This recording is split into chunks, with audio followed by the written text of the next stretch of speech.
All right. We will go ahead and get started.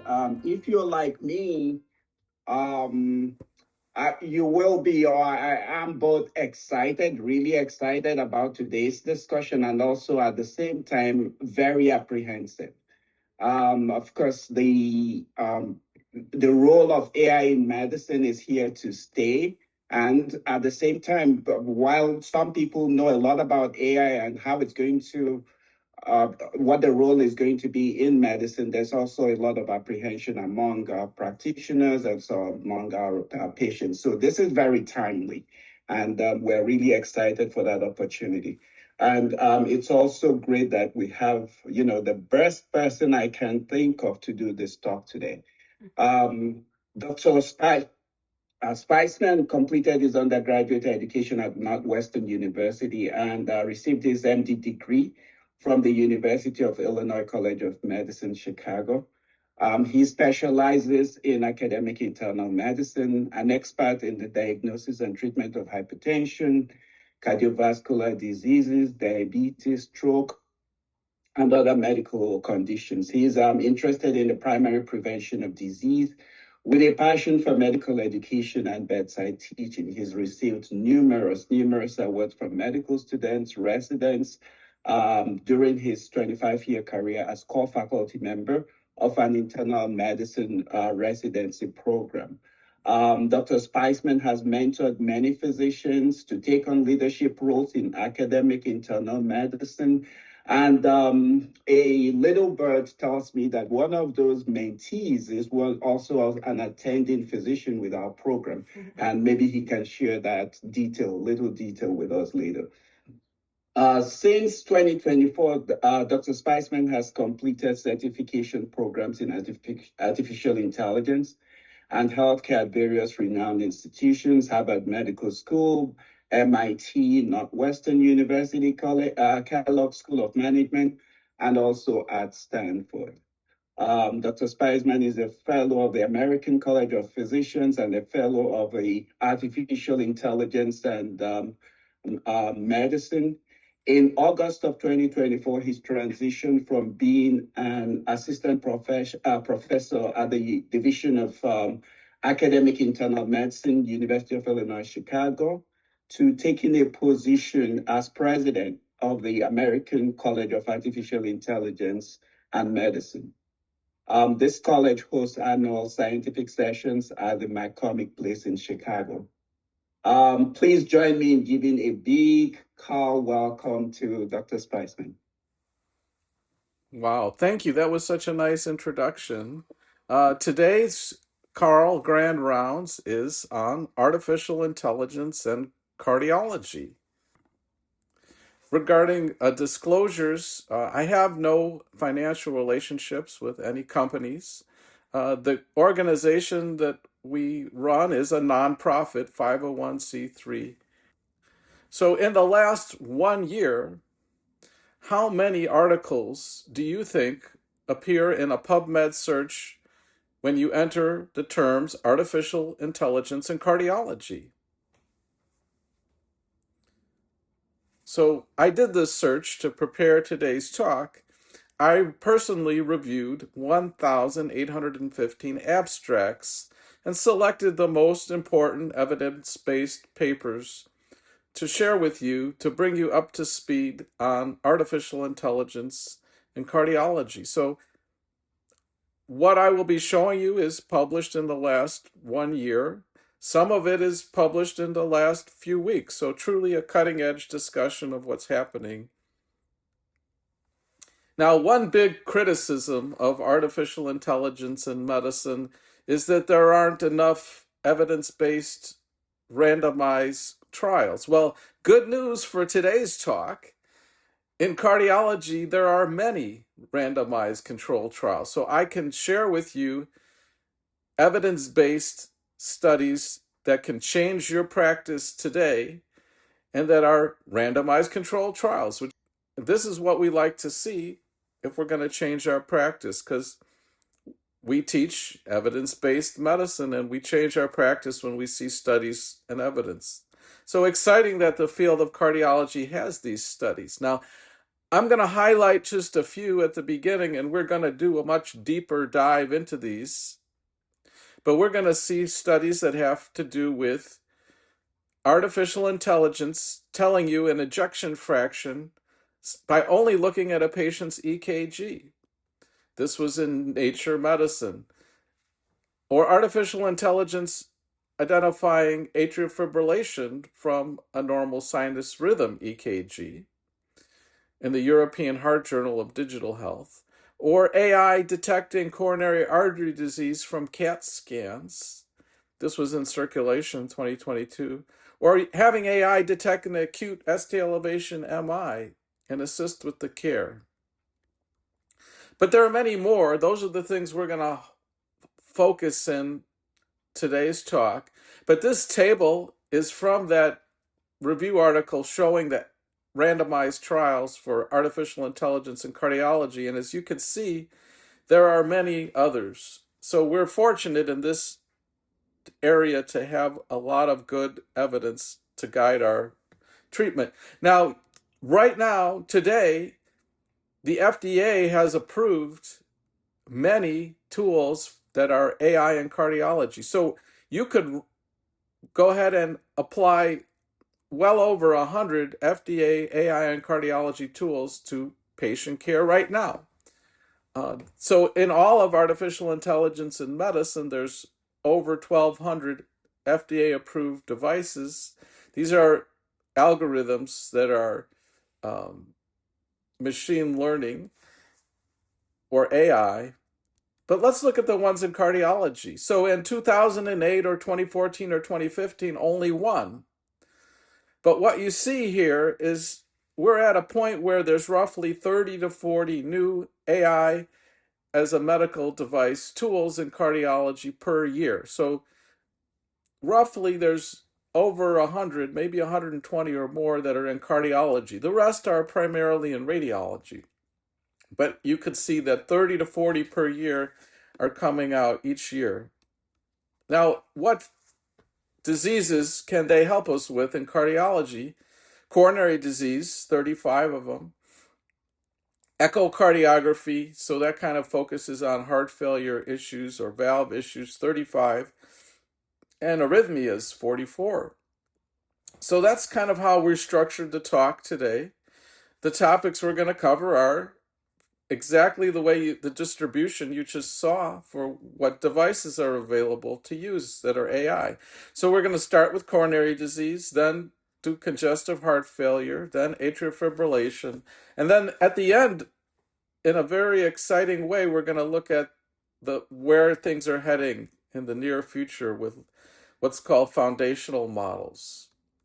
So let's start with coronary artery disease. So we tend to teach our residents and students the guidelines from American Heart Association. And what's interesting is just in November and December, the last few months, 2 new guidelines have been released by the AHA that have to do with coronary artery disease. And these guidelines very much to talk about the role of artificial intelligence. So the one from November of last year is called Opportunistic Detection of Coronary Artery Calcium on a Non-Cardiac Chest CT, an emerging tool for cardiovascular disease prevention, a scientific statement from the American Heart Association. So, and the introduction, it was mentioned that I'm really interested in prevention of diseases. This is an incredible breakthrough. In the past, if we wanted to screen someone for coronary disease, we might send them for a CT scan.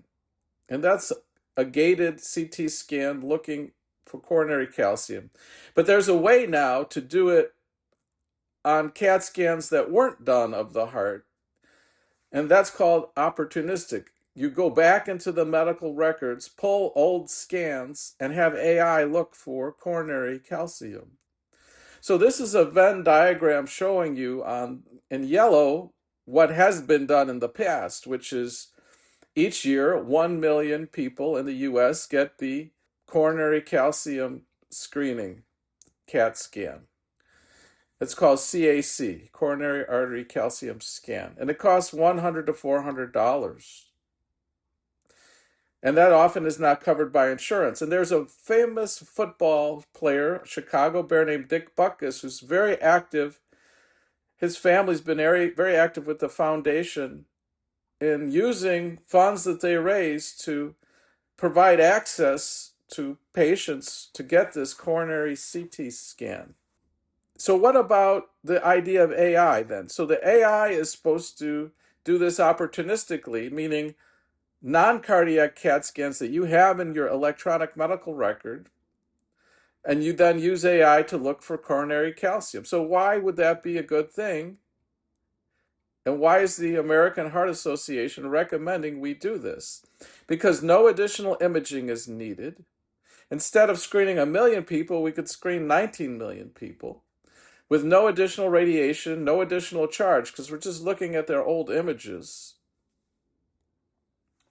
And what we can tell you based on the trials is that the CAC score is equivalent, whether it's the gated one or the non-gated AI one. And the correlation is very strong with predicting risk. So in the New England Journal of Medicine AI edition in May 2025, there was a really important paper about opportunistic coronary calcium screening. And this was done at combined data across the VA hospital systems. This was published in May of last year. Now, what did they do? They developed a deep learning algorithm, which they called AI-CAC. That's AI coronary artery calcium. And they used 446 non-gated CAT scans. They gathered these from 98 different VA medical centers across our country. And then they compared them against the clinical standard gated coronary artery calcium. And then they tested the model on over 8,000 CT scans. What did they find? That the non-gated CT scan could be used as a screening tool for coronary disease. So this is really a good evidence-based paper to advocate that we should all start doing this. So that's the screening opportunistically to find more patients with coronary disease. Now, let's say they did that at the VA and they went back and found people who have CAD on non-cardiac CT scans. Then they would reach out to those patients and start them on statins and aspirin if they weren't already on those preventative therapies. We talked about prevention, but we really didn't talk yet about the second guideline, which is what to do with a patient with chest pain. And how we work up chest pain is a lot different in the last few years. And in December of this year, on December 9th, in Circulation, the AHA released their other important coronary guideline that has a heavy emphasis on AI, and that is state-of-the-art evaluation of medical management of non-obstructive coronary artery disease in patients with chest pain, scientific statement AHA. And there's two nice tables. So one table is about the screening that we just talked about, CAC. So if you do a CAC screen and there's no plaque, that's called score 0. But what if you score between 1 and 99? That's called stage 1 or low risk. In that case, if we found that, we would start a statin with a goal of LDL of less than 100. What if the CAC score was 100 to 299? Then we would start a statin with a goal of LDL less than 70. And low-dose aspirin as well. What if the CAC score is over 300, high-intensity statin to target less than 55? So aside from that, there's a table about the CCTA. So if somebody comes with chest pain, based on the AHA guidelines, they recommend that for acute chest pain, you consider ordering a CCTA. So the way this is done is you go in the CAT scan machine and they inject dye into your arm and they do an angiogram in the CT scanner. So it's coronary CT angiogram. That's CCTA. Now, what if they found no plaque? that's considered stage 0. Just lifestyle, healthy lifestyle recommendations. What if it's stage 1? Then AI calculates a plaque volume of 0 to 100. Then we start a statin and target it to a less than 100 LDL. What if it's stage 2 and the plaque volume is 100 to 238? We target the statin to an LDL goal of less than 70 and add aspirin. What if it's stage 3, plaque volume 238? Then again, like in the previous slide, LDL goal to less than 55.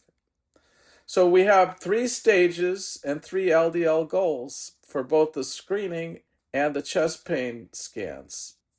So since 2021, the AHA guidelines have recommended the CCTA as the test for chest pain. And so more than 50% of patients now that present with chest pain get a CCTA. And artificial intelligence is now incorporated into interpreting these. Now, an AI-enabled CCTA has a better performance than if just a human reads it.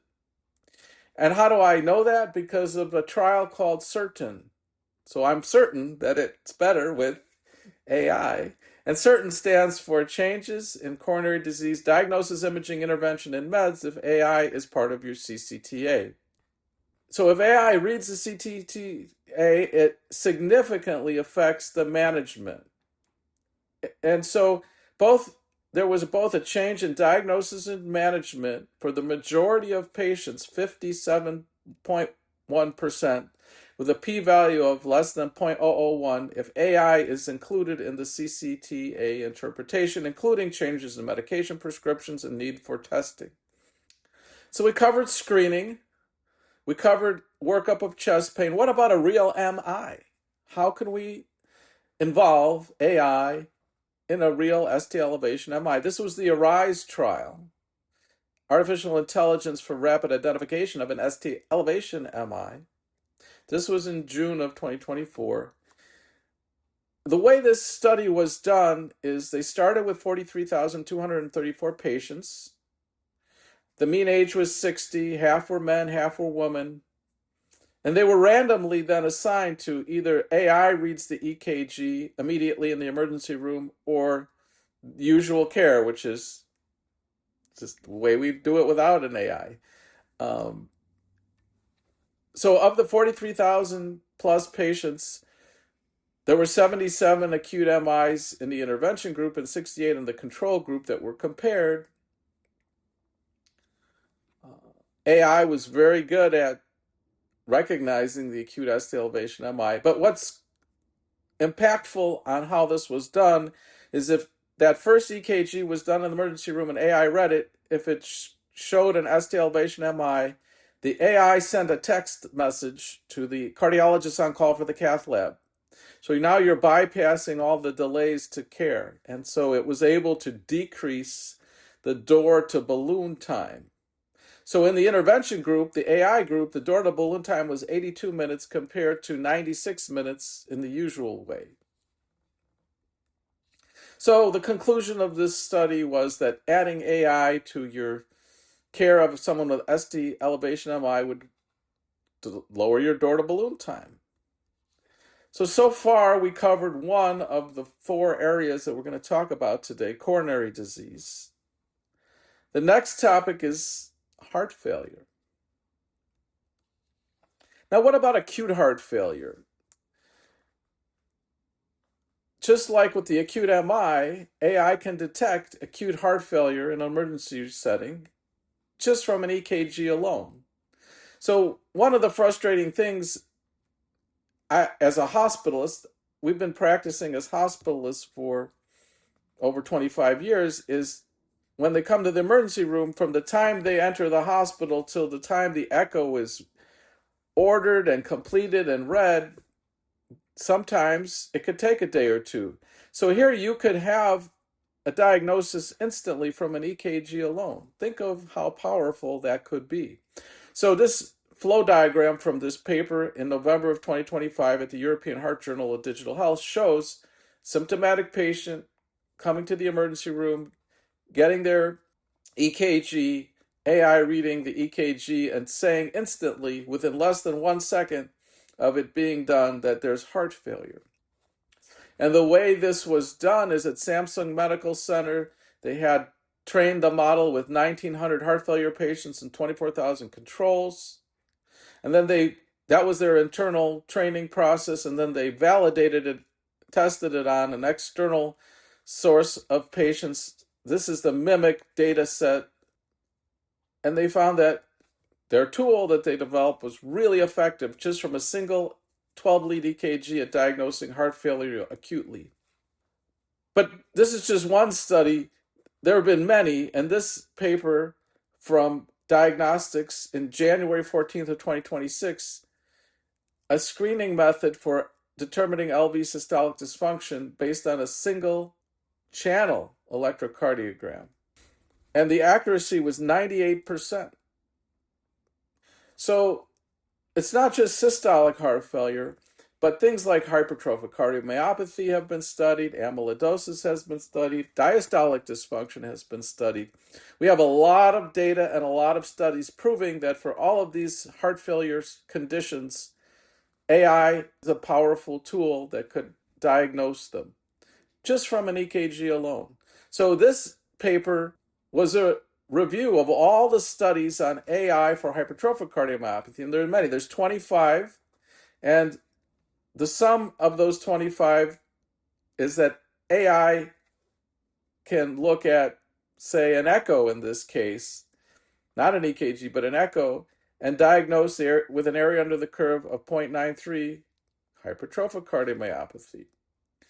In this paper from New England Journal AI, a 4-channel EKG was used to diagnose cardiac hypertrophy with deep learning.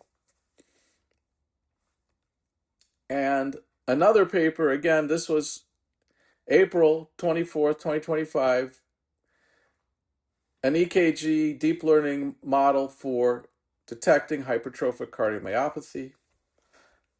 And then there's been a lot of interest in using AI to diagnose amyloidosis, and this is one of many papers. This was in JAMA Cardiology, original investigation, AI in cardiology. AI was able to diagnose cardiac amyloidosis, and this was just one of many papers. And then the last thing just to talk about regarding heart failure before we move on is when you're doing residency training now, everyone's being taught this handheld ultrasound or POCUS. And now there's something called FOCUS, like POCUS, but FOCUS, where it's specifically looking at the heart and having AI read it for you at the bedside with your handheld ultrasound. So this was the effect of an AI bedside echo on inpatient care prospective trial. And they actually showed a major difference if we as hospitalists use that bedside handheld ultrasound on our inpatient care. So they were able to prove with a p-value of 0.033 that over a 6-month period of time, switching from no AI to AI helping with a handheld ultrasound actually changed the care plan in patients in a meaningful way. So we've looked at AI in coronary disease. We've looked at AI and how to use it in heart failure. What about atrial fibrillation? In 2019, which seems like a really long time ago now, Apple published a paper with Stanford through the New England Journal on the Apple Watch and how it could be used to detect atrial fibrillation. Since that time, there have been many papers around this idea of using the Apple Watch for AFib, and this was a really nice recent one that sums it all up. It's a systematic review of everything that's been done with the Apple Watch and AFib, and this was published January 9th of last year in JACC Advances, Diagnostic Accuracy of the Apple Watch for Atrial Fibrillation. So aside from using the Apple Watch to detect atrial fibrillation, we can use it to detect sleep apnea and hypertension. And I gave a presentation on AI in medicine at the University of Illinois Rockford campus.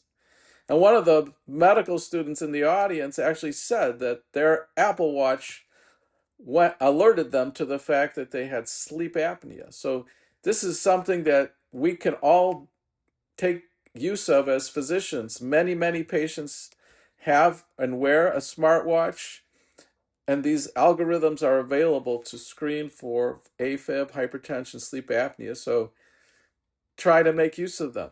It's an easy way to incorporate AI into your care and be a difference maker. But what about other ways to detect AFib other than the watch? So the focus has been on detecting AFib from a EKG that's in sinus rhythm. So this is where all the research is. There's numerous publications. It's been well established.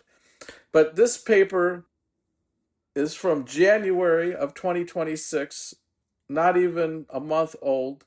It's called Artificial Intelligence Electrocardiography for AFib from a Sinus Rhythm EKG, Impact of Data Across Institutions and Devices. Also in January of 17th, just in the last month, this is a very careful review of all the studies on artificial intelligence applied to electrocardiograms that are in sinus rhythm to detect AFib. So what's this summary of this very comprehensive reviews? That they searched Medline, MBOS, Web of Science, Scopus. They searched all the possible search engines to look at the peer-reviewed medical literature all the way through November of 2025, just a few months ago.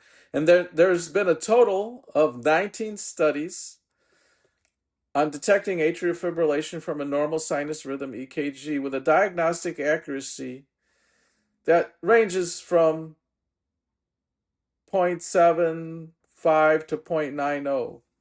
But the takeaway is you can predict someone having AFib from a normal sinus EKG if you use this AI model. So we've covered how can we use AI in coronary disease, how can we use it in congestive heart failure, how can we use it for AFib, and we've looked at all the studies that are published up until just a week or two ago.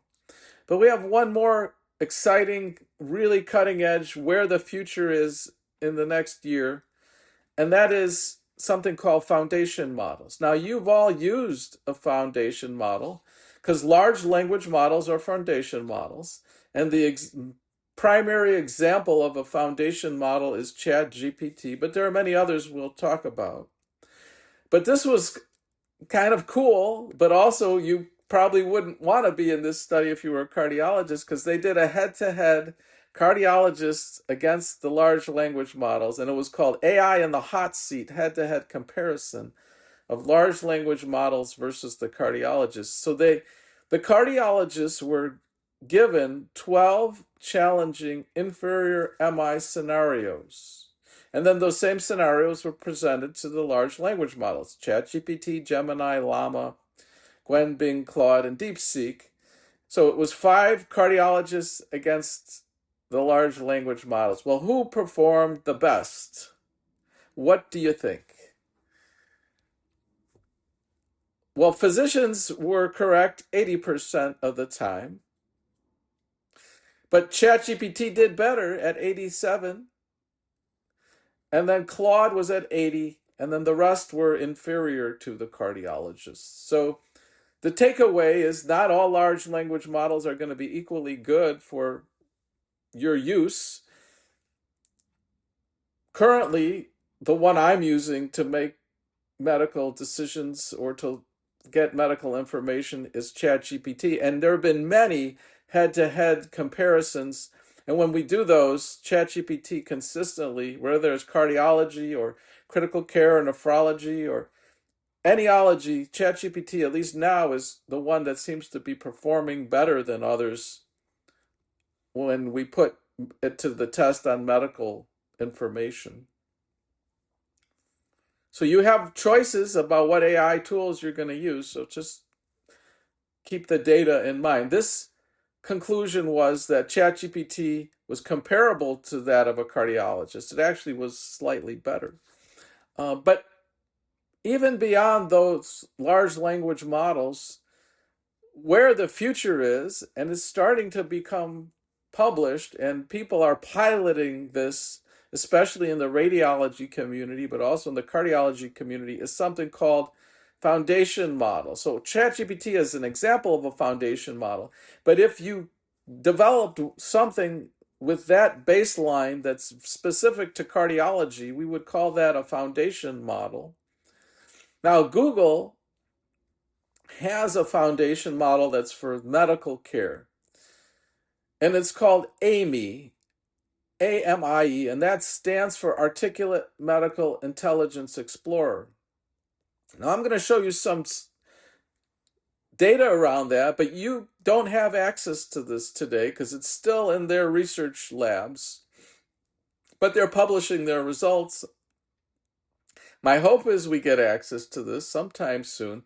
But what can we say about AMIE? It's a large language model based experimental medical artificial intelligence system. So it's for medical decision making. Like ChatGPT isn't really designed specifically for medical decision making, but AMIE is. And so they then gave nine cardiologists were given access to use AMIE in a study. And AMIE was, as part of the study, going to help interpret the electrocardiogram, the echoes, the MRIs, exercise testing. So this was a randomized study, cardiologist with or without AMIE. So who did better, the cardiologist without AI or the cardiologist with AI? Well, at least if the AI was AMIE, the cardiologists using it as a tool did better 46% of the time. So think of it this way. If you could see a patient and walk in the room, but you didn't have a stethoscope, versus if you visited with a patient in the hospital or in your office and you have a stethoscope and you can actually listen to their heart, which way do you think you would do better? Well, my hope is you do better if you had the tool, the stethoscope, to help you. In a similar way, if you think of AMIE as a tool to help you, cardiologists did better if they used it in addition to their usual care. Now, what the data showed was cardiologists alone had more errors 24% of the time than if they added AMIE, and the p-value on that was 0.03, and more missing content 37% of the time than if they had AMIE with a p-value of 0.002. So really strong evidence basis to support adding AMIE as an AI tool for cardiology care. And so in conclusion, in this study, they found the cardiologists that used AMIE, it helped their assessment 57% of the time, the majority of the time, and it saved them time 50% of the time. So the last paper we're going to look at today, and then we're going to take a break for some questions, is a very recent paper published January 22nd, 2026. So this is not even a month old. It's called Target AI. It's an original article in New England Journal of Medicine AI. And like we talked about, unlike all the other studies that we discussed that are machine learning for specifically one disease, this is a foundation model that was deployed using AI for electrocardiography in the electronic health record. Now, I will show a few other examples of this, but this is a really exciting paper, and this is where the future of AI and medicine is going to be, not just in cardiology, but the same thing is happening in the radiology community. And at the radiology RSNA meeting just this past December, those leaders in the field were talking about how they're doing this foundational model approach to read x-rays as well. So the foundational model, what is it? It's a large-scale machine learning model trained on a vast, diverse data set using self-supervised learning, adapted, this is key, adapted for a wide range of things. So far I showed you a tool that's just for coronary disease, just for heart failure, just for AFib. This, you could just throw anything at it, wide range, and it's going to hopefully give you a good answer that's very accurate. So it's trained on a massive amount of data, learns general purpose representations, adapts through fine tuning and prompting, and this is key, it's applicable across multiple domains and tasks. So GPT-4 is an example of a foundational model, but we're going to look at one specifically for electrocardiograms called Target AI. And this is the other thing in terms of the future of AI in medicine is something called multimodal. So how do we process our thoughts on a patient? We take a history, so we listen to what they say. We examine them. That's another mode. We look at their labs. That's another mode. We look at their EKG. That's another mode. We look at their echo. So we're processing history, physical, labs, tests, and we're synthesizing into our thought process what the diagnosis is and the treatment. So we're moving towards that approach now in AI. And so tools that combine analyzing all of those different modes, it's called a multimodal approach. That's what everyone is now working on with these foundational models. So in this example, they trained this model on 159,000 patients through their EHR data. They submitted to the model 754,000 ECG images and echoes. And then they tested it on 5,198 patients who were getting an echo. And then there's also, I mentioned, this is the second time I mentioned Mimic database again as a way to, so there's two major what we call open source data sets that any of us could use for research purposes. So one is called the Mimic data set, and the other is called the UK Biobank. There are others, but those are really big ones that many people who publish work with. So they use both of those to test this tool that they developed. So they got an area under the curve of 0.90 for systolic dysfunction detection and 0.85 for detecting aortic stenosis. So this is a diagram from the paper showing you how they trained this foundation model with EHR information. And the tool, the foundational model was called CLM-BRT, and it's a 141 million parameter foundational model trained on 2.6 million records through the EHR. And then they fed in ECG images, echo reports. And now if we test it on an unknown ECG, it can detect, it will give an answer. Is there LV systolic dysfunction in the red dot? Or is there aortic stenosis? Yes or no? So essentially it was able to zero shot give a diagnosis not on one disease, but 26 types of cardiovascular diseases. Now, there have been other papers recently with this foundational model approaches for ECG. This one was from November 26th, 2025, New England Journal of Medicine, a foundation transformer for ECGs. This was specifically for coronary disease, like we talked about at the beginning. And this is Dr. Murthy. And in this paper, it was a vision transformer model. And there was a large database of unlabeled ECG waveforms from Mimic, which we talked about. They used 800,000 ECGs from the Mimic database and fine-tuned their model. And they were able to detect a diagnostic accuracy for detecting myocardial flow reserve. So this was more about coronary flow. Again, another foundational model published in June of 2025, built on 10 million electrocardiogram recordings. So what we covered today were 4 areas where AI has impacted cardiology. The first was coronary disease, the second was heart failure, the third was AFib, and the fourth is where the future of medicine is, which is foundational models to diagnose an unknown patient. So we're going to just hit on a few take-home points. What are you going to take away when you go home today? So the first is that you can use AI to detect coronary disease in a CT scan that is done for coronary artery calcium, or a CCTA that's done for a patient with chest pain.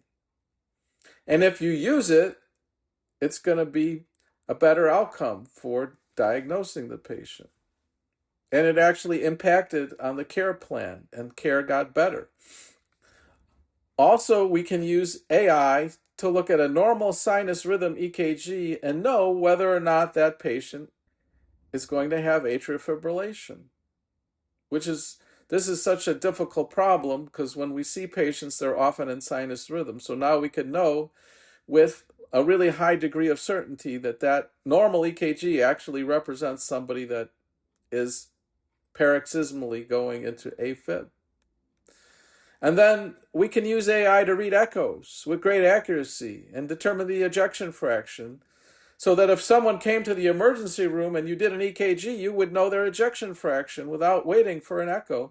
And it's not just systolic heart failure. It's very accurate, extremely accurate for diastolic dysfunction, hypertrophic cardiomyopathy, and amyloidosis. And then a couple more things. AI can detect AFib from the normal sinus rhythm EKG. And then large language models like ChatGPT are called foundational models. So if you see the term foundational model, think about ChatGPT, which is trained on the entire internet.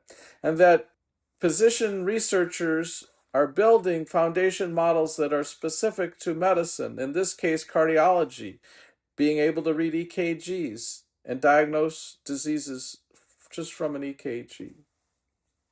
So if you found this talk interesting, we are hosting annually our scientific session. This year it'll be October 9th and 10th. It'll be in McCormick Place in Chicago, which is a Friday and a Saturday. We hope you attend. It's not just going to be cardiology. Several of the papers that I showed you today, the authors, the principal investigators of those papers will be speaking at our conference about cardiology. One from the University of Michigan, another from Mount Sinai in New York. So you will hear it directly from those people that published these papers in New England Journal. But we're not just doing cardiology, we're doing pulmonary critical care, oncology, gastroenterology, literally every subspecialty that you can do a fellowship in medicine, we will be covering. There'll be over 35 sessions during these 2 days. If you wanted to join our organization as a member, it's free for medical students, if you're a medical student, or residents. If you're an attending faculty member, it's an annual $300 membership a year. And then the conference also is free for students and residents. So you can go to our website and sign up to be a member or register for our conference. And if you had questions or wanted to work on a project, Ann and I mentor hundreds of medical students across the nation, and many residents and chief residents and fellows are working with us on research projects. So if you want to be a first author on a paper and do a research project in any aspect of artificial intelligence in medicine, it doesn't just have to be in cardiology. You can just join as a member and send me an email that you want to do a research project, and Ann and I will meet with you on Zoom and mentor your project and help you become a first author on an AI and medicine paper. And we do that for not only medical students and residents and fellows and faculty, but we actually have a summer high school program. And just in the last few weeks, 2 of our summer high school program students were early accepted into medical school. So at any rate, I'm going to turn it back over to you guys and open it up for any questions. Thank you, Dr. Speisman. That was an excellent overview and discussion of AI and cardiology. Of course, there are some questions. I have one here in the chat. I don't know if you can read it, but I can go through it quickly. I think this was earlier on in your talk. The question is, were the non-gated CT scans good at looking at soft plaques / high-risk plaques as well? So the question is about soft plaques. So what I can tell you is that for the coronary screening CT, it's looking at calcium. So calcium is not soft plaque. So when we're talking about the screening CT, it's really looking at calcium. Now, so that's the screening CT. If we're talking about the CCTA, which is not a screening tool, but it's for chest pain, now it's looking at the burden of plaque. I'll just be very transparent and say without doing a deep dive into that paper, I can't comment on the soft plaque. So honestly, I don't know, but I'll be happy if the person who asks the question wants to email me, I will send them the full paper and we can do a deep dive and try to see whether they looked at soft plaque or not. That is a very good question, though, because soft plaque is the plaque that's going to cause an acute event, obviously. That's more important than a calcified plaque, which is less likely to cause an MI. Any other questions for Dr. Speisman? So I do have a question, Dr. Speisman. The opportunities or the role of, the screening tools and diagnostic aids appear, and also the ChatGPT screening models are really open. I think these are system-based interventions or system-based tools that we can, use or apply if they are offered by our institutions or we have access to them. On a day-to-day practice, are there tools available to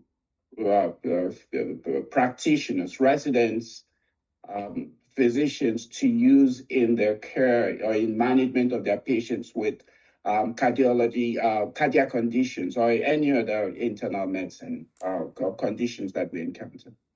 Well, thanks, and I love that question. The answer is yes. So I do talks like this at 5 different residency programs here in the Chicago area. Every month we do a different topic. And what I will tell you is every month I survey the residents at 5 different programs here in Chicago. And I will just let you know that it's close to 100% that residents, not only here, but actually across the nation, almost all residents are using one tool, and that is called open evidence. Now, the way open evidence works is it uses ChatGPT.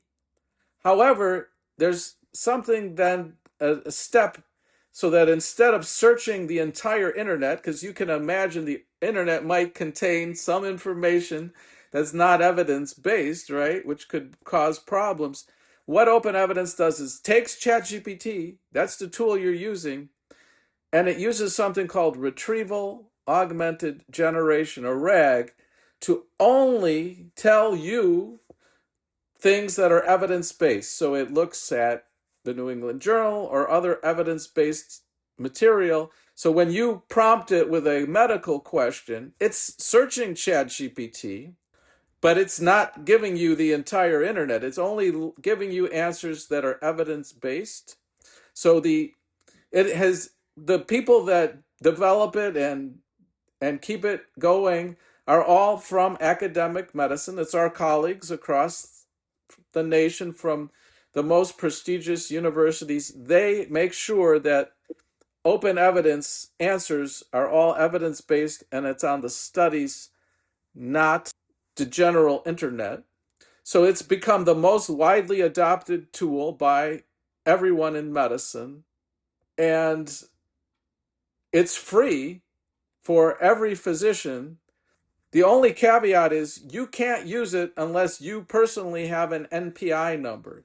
So basically, we can all use it, but if you're not a physician, then you wouldn't have access to it. But we all have access to it. So my best advice in 2026 is use open evidence for now. And as more things become available, we as an organization will keep you posted.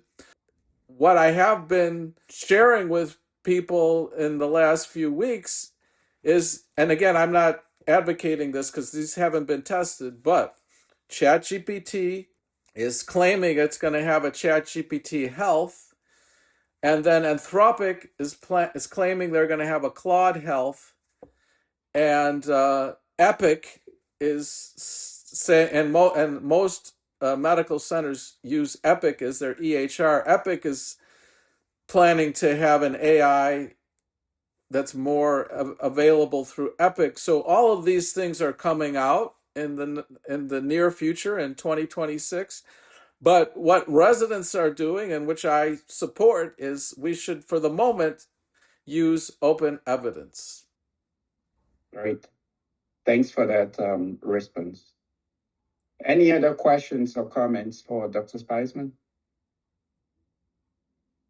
Great. Well, I do cover topics other than cardiology. We have 10 topics that we cover, one for each specialty. If there's a MixApp book about it, or if there's a fellowship in it, we cover it. And so if you want us to come back again, Ann and I would be happy to give another talk, to whether it's a grand rounds or a noon lecture for the residents. And we have been live at Carle many times, as you know, to teach in so many different ways. So everything we do, it's all part of our nonprofit mission. So we're happy to come live or virtual and teach students, residents, fellows, and within any area of medicine. So thanks for inviting us. It's always a delight to be on site at Carle, and thank you for including us. And as you mentioned at the beginning, any of you that have interacted with Leon Gao is one of our mentees. He was a resident with us for 3 years before he came to Carle. And so we would be happy to mentor you guys in a similar way. Anyone that's interested in medical education or teaching the way that Leon does, we would be delighted to include you in our organization. And it's free of charge for students and residents or fellows. So you have our website, you have our email. Please reach out. We would love to mentor a research project with anyone that's listening today. Great. Thank you again, Dr. Speisman. Thank you for that very informative and very in-depth review of AI and the opportunities you are using that resource. Please join me in thanking Dr. Speisman, and we really hope we get to see you again and get more informed in this area. Thank you. Okay, bye guys. Have a great rest of your day. Thank you so much, Dr. Speisman, for coming and presenting. Thank you so much.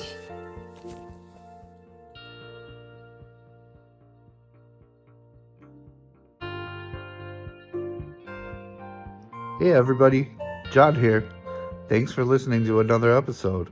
If you enjoyed what you heard here today, please check out our website at www.americancollegeaim.org. Sign up to become a member.